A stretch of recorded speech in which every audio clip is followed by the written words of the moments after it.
Kesalahan orang Yahudi dalam Al-Quran disebutkan banyak. Di antaranya 3. Pertama, akaluna isuh, memakan uang haram, riba, semua haram dia ada di Yahudi. Kedua, orang Yahudi menolak Nabi SAW. Yahudi tidak musyrik. Mereka beribadah di Masjidil Aqsa, lebih disukai dibandingkan ibadah di gereja. Dan ibadah mereka hanya ada ruku, tidak ada sujud. Bawa kitab namanya kitab Talmud, dibaca, goyang, ruku dikit, ya begitu. Mereka sholat. Jadi kesalahan kedua, mereka menolak siapa? Nabi Muhammad SAW. Kenapa mereka menolak Nabi Muhammad? Karena Nabi Ibrahim punya 2 anak, namanya Ishak dan yang kedua namanya Ismail. Dari Ishak turun semua nabi. Dari Ishak turunlah Nabi Yaqub, Yusuf, Ayyub, Zakaria, Isa, Yahya, Musa, semua turun dari generasi Nabi Ishak. Dan mereka generasi Nabi Ishak. Di antara anaknya Nabi Yaqub ada yang namanya Yahuda. Maka Yahudi mengikuti Yahuda yang sana. Yahudi yang sini mengikuti bapak nenek moyang yang bernama Yahuda. Dan Yahuda di dalam Al-Quran disebutkan ketika Yusuf ingin dibuang dan ingin dibunuh, dan begitu kisahnya, ingin dibunuh, qala qailun la taqtuluhu asa la taqtulu Yusuf wa alquhu fi ghayabatil jinn. Jangan bunuh Yusuf, kita lemparin aja dia ke dalam sebuah sumur dan kita anggap dia mati. Kita bikin sebuah skenario, sebuah kepalsuan bahwa Yusuf telah mati, tapi kita tidak bunuh dia, tapi kita masukkan ke dalam sumur. Siapa yang berkata itu? Yahuda. Siapa berkata itu? Yahuda. Dari dulu memang peperangan itu. Peperangan antara Salihin dengan orang-orang Al-Maghdubi alaihim dari dulu, dari zaman Nabi Yusuf sampai saat ini. Cuman saat ini lebih kejam. Jadi kesalahan kedua orang Yahudi, mereka tidak syirik tapi mereka menolak Nabi. Kenapa menolak Nabi? Karena semua Nabi turun dari jalur Ishak, sedangkan Nabi Muhammad turun dari jalur Nabi Ismail. Di situ dia tidak mau terima. Kenapa di akhir Nabi yang afdal wa ahsan wa ajmal wa aqwa wa afdal? Kenapa turunnya bukan dari Ishak tapi turun dari Ismail? Disitulah mereka benci dengan kaum muslimin. Mereka benci dengan kaum muslimin. Kemudian kesalahan ketiga orang-orang Yahudi yang yaqtulunal anbiya bighairi haqq. Mereka sering membunuh para nabi. Nabi Zakaria dibunuh, Nabi Yahya dibunuh, digergaji. Bani Israel dan Yahudi, dan orang-orang Israel dan Yahudi ini dia selalu tidak pernah merasa cukup dengan iman. Selalu minta yang aneh-aneh. Maka ketika ada doa, "Il qala al-hawariyuna ya Isa bin Maryam, ayastati'u rabbuka an yunazzil 'alaina ma'idatan minas sama'?" Wahai Isa, apakah Tuhanmu bisa menurunkan? Tuhan aja diajak debat. Tuhan aja dilawan sama Yahudi. Yahudi itu Yahudi memang. Tuhan aja, ayastati'u rabbuka, wahai Isa, apakah Tuhanmu bisa untuk menurunkan makanan yang sudah jadi dari langit? Qala awalam tu'min, ente tidak beriman. Jadi kami beriman, tapi kamu mau makan langsung makanan dari langit. Itu Yahudi. Kemudian didoakan oleh Nabi Isa, kemudian datang makanan. Kata Allah apa dalam surat Al-Maidah? Law 'adzibannahu 'adzaban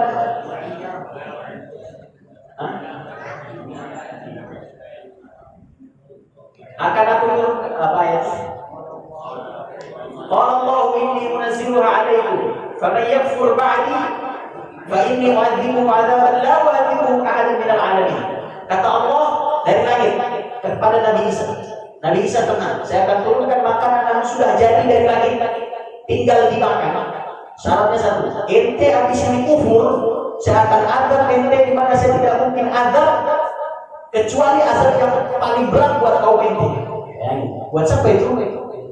Yahudi. Yahudi memang luar biasa. Dan Yahudi juga kaumnya Nabi Musa. Kaumnya siapa? Nabi Musa. Yang mengatakan apa kepada Nabi Musa? Qala ya Musa ij'al lana alihatan kama lahum alihah. Wahai Musa, jadikan kami Tuhan, berikan kami Tuhan, gambaran Tuhan. Itu Yahudi. Memang Yahudi. La'natullah, betul. Yahudi. Jadi Yahudi ini memang rajanya iblis itu ya. Orang yang paling pala batu itu. Dan ketika peperangan ini sudah dimulai,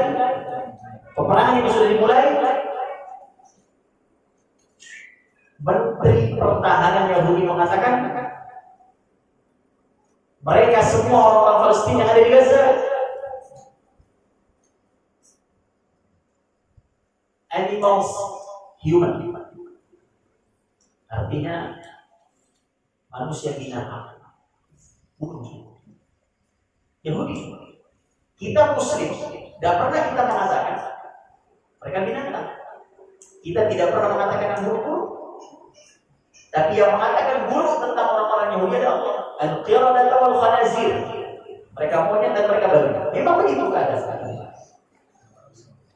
Maka yang ingin saya sampaikan kepada kalian semua adalah yang pertama, tolong semuanya untuk berdoa kepada Allah dalam sujudnya dan dalam doa masing-masing dirinya untuk memenangkan kaum muslimin dan mujahidin. Itu satu. Ya, tolong apa? Didoakan.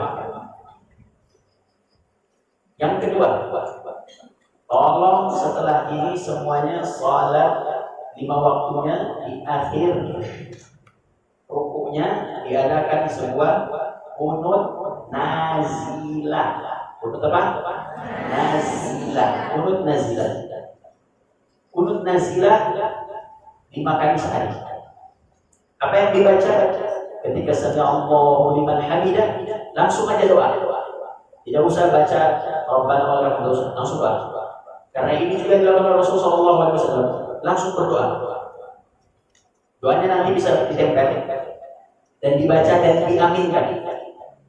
Para ulama mengatakan, mengapa qunut nazilah tidak dibaca di sujud, sedangkan sujud mustajab dibandingkan dengan saat tidak. Kenapa tidak dibaca saat sujud? Karena para ulama menjelaskan, karena saat sujud tidak mungkin membaca doa secara jahron. Tidak mungkin membaca doa secara jahar. Tidak bisa, harus dijaharkan ketika i'tidal. Itu yang kedua. Jadi yang pertama apa? Mendoakan. Yang pertama apa? Yang kedua, qunut nazilah. Kapan qunut nazilah? 3 apa? 5 waktu sholat. Kapan? Ayat rakaat terakhir sesudah rukuk ketika ya. Yang ketiga, tolong semuanya memperbanyak zikir hasbunallah wa ni'mal wakil. Apa? Hasbunallah wa ni'mal wakil. Tolong ini dibaca. Hasbunallah wa ni'mal wakil. Ketiga. Yang keempat, tolong tiap hari ya, diusahakan untuk mengirimkan bacaan Quran kepada mujahidin dan orang-orang yang terkena musibah di sana. Bacain Fatihah, bacain ayat kursi sama 2 ayat terakhir Al-Baqarah. Satu lagi ini, diniatkan ya Allah, saya baca Al-Fatihah ini untuk mujahidin, untuk syuhada, untuk ahluna, usratuna, sya'buna di Palestina. Al-Fatihah, kemudian ayat kursi, kemudian 2 ayat terakhir Baqarah, dan yang terakhir ditutup dengan alam nashrah laka sadrak. Ditutup dengan apa? Alam nashrah laka sadrak.